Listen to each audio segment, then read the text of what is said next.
சுரந்த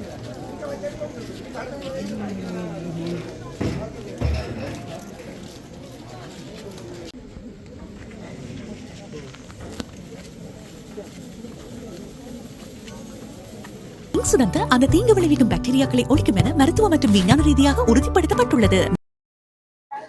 தமிழர்களுடைய வரலாற்று காலங்களிலே மிகவும் கவலைக்குரிய நாட்களாக கூறக்கூடிய நாட்களிலே இன்றைய தினமும் ஒரு நாளாகும்.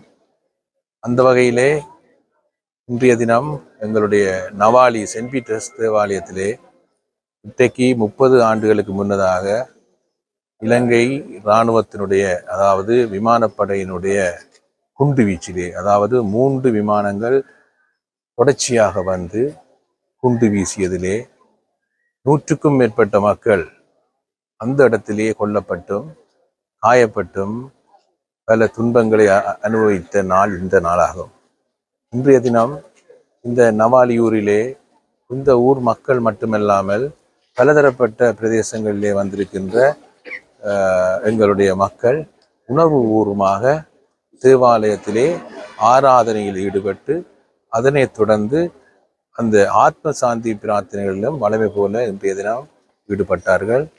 உண்மையிலேயே எங்களுக்கென்று ஒரு நீதி கிடைக்கும் வரை இந்த தமிழினம் இந்த பூமியிலே வாழும் வரை தொடர்ந்தும் இப்படியான ஆராதனைகள் அல்லது சாத்வீக போராட்டங்களிலே ஈடுபடும் என்பதற்குரிய எடுத்துக்காட்டாக இன்றைய தினமும் இந்த நவாலியிலே கூடியிருக்கின்ற மக்கள் அதற்கு ஒரு சாட்சியாக இருக்கிறது. இதற்கு அல்லது இதனை வலுப்படுத்துவதற்காக எங்களுடைய மக்கள் இன்னும் இப்படியான நிகழ்வுகளிலே பங்கு பெற வேண்டும், இப்படியான போராட்டங்களிலும் பங்கு பெற வேண்டும் என்று ஒரு மக்கள் பிரதிநிதி என்ற ரீதியிலே கேட்டுக்கொள்கிறேன்.